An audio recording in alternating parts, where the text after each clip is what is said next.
ప్రతీకార దాడుల్లో భాగంగా Israel, Bahrain, Kuwait, Abu Dhabi, Dubai, Qatar, UAE సహా 7 దేశాల్లోని అమెరికా స్థావరాలపై ఇరాన్ దాడులు చేసింది. ఈ దాడుల్లో ప్రపంచంలోనే అత్యంత ఎత్తైన భవనం బుర్జ్ ఖలీఫా పాక్షికంగా ధ్వంసమైనట్లు వార్తలు వస్తున్నాయి. బుర్జ్ ఖలీఫా మీదుగా క్షిపణులు వెళ్తున్న వీడియోను ఇరాన్ మీడియా విడుదల చేసింది. ఆ వీడియోలో భవనంలోని ఓ అంతస్తు వద్ద మంటలు వచ్చి పొగ కమ్ముకున్న దృశ్యాలు కనిపిస్తున్నాయి. అయితే బుర్జ్ ఖలీఫాను నేరుగా లక్ష్యంగా చేసుకున్నారా లేదా అనే దాని సమీపంలో దాడులు జరిగాయనే విషయంపై ఎటువంటి అధికారిక ధృవీకరణ రాలేదు.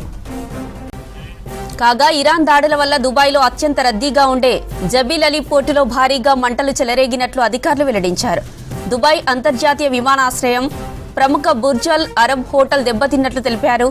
ఈ ఘటనలో విమానాశ్రయంలోని పలువురు వ్యక్తులు గాయపడినట్లు ఎమిరేట్ మీడియా కార్యాలయం వెల్లడించింది. ఇరాన్ ప్రయోగించిన డ్రోన్ శిథిలాలు పడడంతో బుర్జ్ అల్ అరబ్ హోటల్ ముందు భాగంలో స్వల్పంగా మంటలు చెలరేగినట్లు ధృవీకరించింది. ప్రతీకార దాడుల్లో భాగంగా Israel, Bahrain, Kuwait, Abu Dhabi, Dubai, Qatar, UAE సహా 7 దేశాల్లోని అమెరికా స్థావరాలపై ఇరాన్ దాడులు చేసింది. ఈ దాడుల్లో ప్రపంచంలోనే అత్యంత ఎత్తైన భవనం బుర్జ్ ఖలీఫా పాక్షికంగా ధ్వంసమైనట్లు వార్తలొస్తున్నాయి. బుర్జ్ ఖలీఫా మీదుగా క్షిపణులు వెళ్తున్న వీడియోను ఇరాన్ మీడియా విడుదల చేసింది.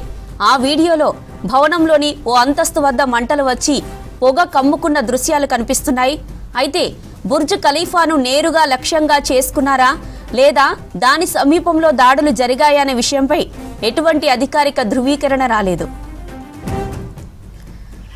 కాగా ఇరాన్ దాడుల వల్ల దుబాయ్లో అత్యంత రద్దీగా ఉండే జబీల్ అలీ పోర్టులో భారీగా మంటలు చెలరేగినట్లు అధికారులు వెల్లడించారు. దుబాయ్ అంతర్జాతీయ విమానాశ్రయం, ప్రముఖ బుర్జ్ అల్ అరబ్ హోటల్ దెబ్బతిన్నట్లు తెలిపారు. ఈ ఘటనలో విమానాశ్రయంలోని పలువురు వ్యక్తులు గాయపడినట్లు ఎమిరేట్ మీడియా కార్యాలయం వెల్లడించింది. ఇరాన్ ప్రయోగించిన డ్రోన్ శిథిలాలు పడడంతో బుర్జ్ అల్ అరబ్ హోటల్ ముందు భాగంలో స్వల్పంగా మంటలు చెలరేగినట్లు ధృవీకరించింది. ప్రతీకార దాడుల్లో భాగంగా Israel, Bahrain, Kuwait, Abu Dhabi, Dubai, Qatar, UAE సహా 7 దేశాల్లోని అమెరికా స్థావరాలపై ఇరాన్ దాడులు చేసింది. ఈ దాడుల్లో ప్రపంచంలోనే అత్యంత ఎత్తైన భవనం బుర్జ్ ఖలీఫా పాక్షికంగా ధ్వంసమైనట్లు వార్తలొస్తున్నాయి. బుర్జ్ ఖలీఫా మీదుగా క్షిపణులు వెళ్తున్న వీడియోను ఇరాన్ మీడియా విడుదల చేసింది.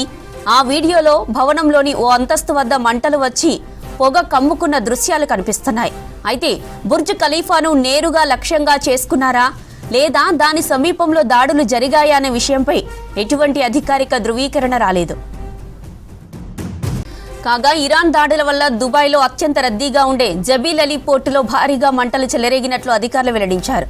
దుబాయ్ అంతర్జాతీయ విమానాశ్రయం, ప్రముఖ బుర్జ్ అల్ అరబ్ హోటల్ దెబ్బతిన్నట్లు తెలిపారు. ఈ ఘటనలో విమానాశ్రయంలోని పలువురు వ్యక్తులు గాయపడినట్లు ఎమిరేట్ మీడియా కార్యాలయం వెల్లడించింది.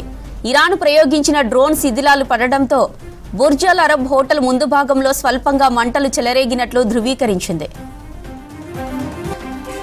ప్రతీకార దాడుల్లో భాగంగా Israel, Bahrain, Kuwait, Abu Dhabi, Dubai, Qatar, UAE సహా 7 దేశాల్లోని అమెరికా స్థావరాలపై ఇరాన్ దాడులు చేసింది. ఈ దాడుల్లో ప్రపంచంలోనే అత్యంత ఎత్తైన భవనం బుర్జ్ ఖలీఫా పాక్షికంగా ధ్వంసమైనట్లు వార్తలొస్తున్నాయి. బుర్జ్ ఖలీఫా మీదుగా క్షిపణులు వెళ్తున్న వీడియోను ఇరాన్ మీడియా విడుదల చేసింది. ఆ వీడియోలో భవనంలోని ఓ అంతస్తు వద్ద మంటలు వచ్చి పొగ కమ్ముకున్న దృశ్యాలు కనిపిస్తున్నాయి. అయితే బుర్జ్ ఖలీఫాను నేరుగా లక్ష్యంగా చేసుకున్నారా లేదా దాని సమీపంలో దాడులు జరిగాయా అనే విషయంపై ఎటువంటి అధికారిక ధృవీకరణ రాలేదు. ఇక ఇరాన్ దాడుల వల్ల దుబాయ్లో అత్యంత రద్దీగా ఉండే జబీల్ అలీ పోర్టులో భారీగా మంటలు చెలరేగినట్లు అధికారులు వెల్లడించారు. దుబాయ్ అంతర్జాతీయ విమానాశ్రయం, ప్రముఖ బుర్జ్ అల్ అరబ్ హోటల్ దెబ్బతిన్నట్లు తెలిపారు. ఈ ఘటనలో విమానాశ్రయంలోని పలువురు వ్యక్తులు గాయపడినట్లు ఎమిరేట్ మీడియా కార్యాలయం వెల్లడించింది. ఇరాన్ ప్రయోగించిన డ్రోన్ శిథిలాలు పడడంతో బుర్జ్ అల్ అరబ్ హోటల్ ముందు భాగంలో స్వల్పంగా మంటలు చెలరేగినట్లు ధృవీకరించింది. ఇరాన్కు ఇజ్రాయెల్ ప్రధాని నెతన్యాహు స్ట్రాంగ్ వార్నింగ్ ఇచ్చారు. ఇరాన్లోని అన్ని ఉగ్ర స్థావరాలను ధ్వంసం చేస్తామన్నారు. నిరంకుశ పాలన నుంచి ఇరాన్ ప్రజలకు విముక్తి కల్పిస్తామని చెప్పారు నెతన్యాహు. టెర్రరిస్టు ప్రాంతాలే తమ టార్గెట్ అని తేల్చి చెప్పారు నెతన్యాహు. ఇటు ఇరాన్ ప్రతీకార దాడులపై ఫైర్ అయ్యారు America president Donald Trump. Iran ప్రతిదాడులకు దిగకపోవడమే మంచిదన్నారు. లేదంటే పెను ముప్పు తప్పదని హెచ్చరించారు డొనాల్డ్ ట్రంప్. ఇటు ప్రతీకార దాడులు తప్పవని ఇరాన్ ప్రెసిడెంట్ చెప్పారు. ఇప్పటికే 27 యుఎస్ స్థావరాలపై దాడులు చేశామన్నారు. ఖమేనీ హత్యపై దేశంలో 40 రోజులు సంతాప దినాలుగా ప్రకటిస్తున్నామన్నారు.